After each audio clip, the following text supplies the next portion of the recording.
Assalamualaikum warahmatullahi wabarakatuh.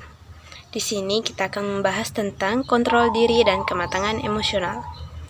Sebelumnya perkenalkan, saya Siti Rahma dengan NIM 2204045000024, Prodi Bimbingan dan Konseling Universitas Negeri Makassar. Apa sih itu kontrol diri? Pertama, pengertian tentang kontrol diri. Pakar psikologi kontrol diri, Larasus, pada tahun 1976 menjelaskan bahwa kontrol diri menggambarkan keputusan individu melalui pertimbangan kognitif untuk mengontrol perilaku guna meningkatkan hasil dan tujuan tertentu sebagaimana yang kita inginkan. Selanjutnya, secara sederhana, Gleitman pada tahun 1999 mengatakan bahwa kontrol diri merujuk pada kemampuan seseorang untuk melakukan sesuatu yang dilakukan tanpa terhalangi baik oleh rintangan maupun kekuatan yang berasal dari dalam diri individu. Jadi, kontrol diri merupakan kemampuan individu untuk mengendalikan dorongan-dorongan baik dalam diri maupun di luar diri individu. Individu yang memiliki kemampuan kontrol diri akan membuat keputusan dan mengambil langkah tindakan efektif untuk menghasilkan sesuatu yang diinginkan dan menghindari akibat yang tidak diinginkan. Kontrol diri berkaitan erat dengan keterampilan emosional. Bahkan, kontrol diri merupakan salah satu komponen keterampilan emosional. Sebagaimana yang dikemukakan oleh Goleman pada tahun 1997, bahwa keterampilan emosional mencakup pengendalian diri, semangat, dan ketekunan, serta kemampuan untuk memotivasi diri sendiri agar bertahan menghadapi frustasi atau kesanggupan untuk mengendalikan dorongan hati dan emosi. Tidak melebih-lebihkan kesenangan, dapat mengatur suasana hati dan menjaga agar beban stres tidak melumpuhkan kemampuan berpikir, serta untuk membaca perasaan terdalam orang lain atau empati dan berdoa, untuk memelihara hubungan dengan sebaik-baiknya, kemampuan untuk menyelesaikan konflik, serta keterampilan mengelola diri dan lingkungan sekitarnya. Keterampilan ini dapat diajarkan kepada anak-anak. Individu yang dikuasai dengan dorongan hati yang kurang memiliki kendali diri berasosiasi dengan kekurangmampuan pengendalian moral.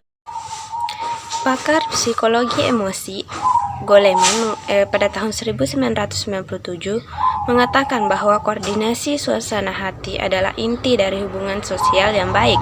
Apabila seseorang pandai menyesuaikan diri dengan suasana hati individu yang lain atau dapat berempati, orang tersebut akan memiliki tingkat emosional yang baik dan akan lebih mudah menyesuaikan diri dalam pergaulan sosial serta lingkungannya. Materi selanjutnya yaitu keterampilan emosional. Apa sih itu keterampilan emosional? Nah, keterampilan emosional adalah kemampuan lebih yang dimiliki seseorang dalam memotivasi diri, ketabahan dalam menghadapi kegagalan, mengendalikan emosi dan menunda kepuasan, serta dapat mengatur keadaan perasaan. Melalui keterampilan emosional ini, seseorang dapat menempatkan emosinya pada porsi yang tepat, memilah kepuasan, dan mengatur suasana hati. Carey dan Peter pada tahun 1998 mengatakan bahwa keterampilan emosional adalah kemampuan merasakan, memahami, dan secara selektif menerapkan daya dan kepekaan emosi sebagai sumber energi dan pengaruh yang manusiawi. Keterampilan emosi menuntut penilikan perasaan, belajar mengakui, menghargai perasaan pada diri dan orang lain, serta menanggapinya dengan tepat. Menerapkan secara efektif energi emosi dalam kehidupan sehari-hari. Pada intinya, kecerdasan emosional merupakan komponen yang membuat seseorang menjadi pintar menggunakan emosi. Selanjutnya, dijelaskan bahwa emosi manusia berada di wilayah dari perasaan lubuk hati, naluri yang tersembunyi, dan sensasi emosi yang apabila diakui dan dihormati, kecerdasan emosional menyediakan pemahaman yang lebih mendalam dan lebih utuh tentang diri sendiri dan orang lain. Nah, secara singkat, keterampilan emosi dapat dipahami sebagai kemampuan untuk mengenali, mengelola, dan mengekspresikan dengan tepat, termasuk untuk memotivasi diri sendiri, mengenali emosi orang lain, serta membina hubungan dengan orang lain.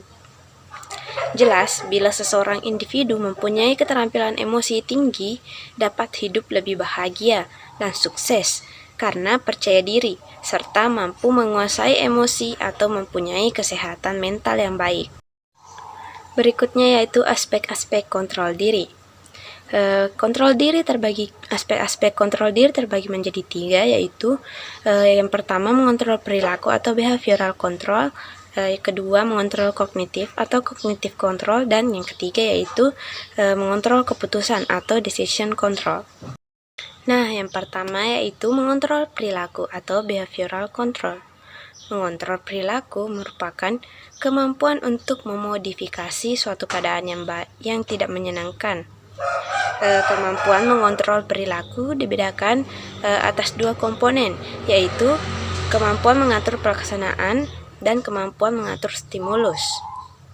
Nah, yang pertama kemampuan mengatur pelaksanaan atau regulated administration, yaitu menentukan siapa yang mengendalikan situasi atau keadaan, dirinya sendiri atau orang lain atau sesuatu di luar dirinya.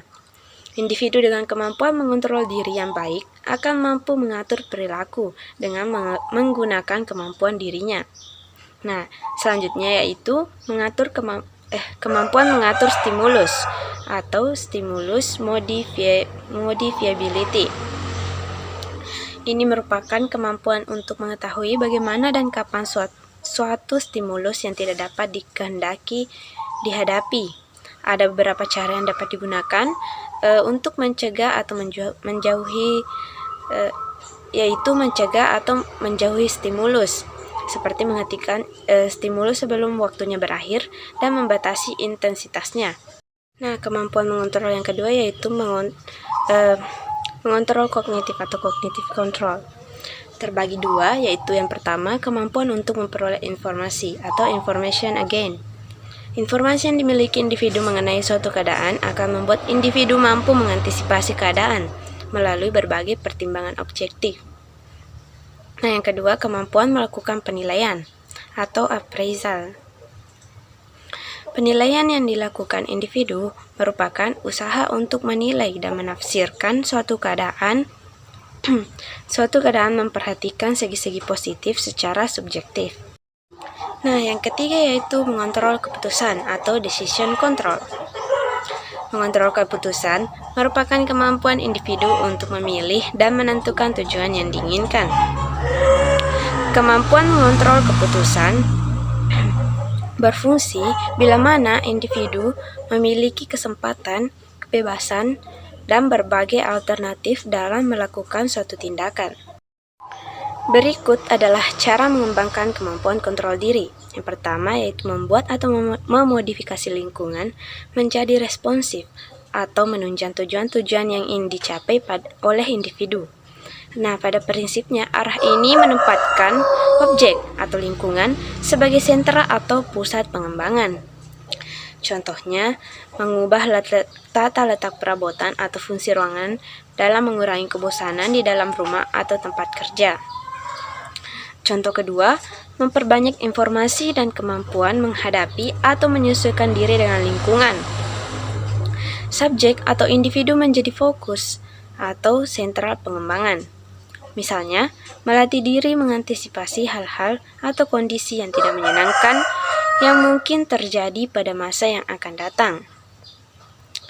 Nah, contoh ketiga, menggunakan secara lebih efektif kebebasan memilih dalam pengaturan lingkungan. Contohnya, menggunakan waktu dan posisi individu dalam situasi atau lingkungan tertentu. Keluar dari suatu keadaan atau lingkungan pada saat tertentu juga dapat digunakan sebagai alternatif bila mana hal tersebut dipandang lebih baik. Nah, itulah tadi materi tentang kontrol diri dan kematangan emosional. Sekian, wassalamualaikum warahmatullahi wabarakatuh.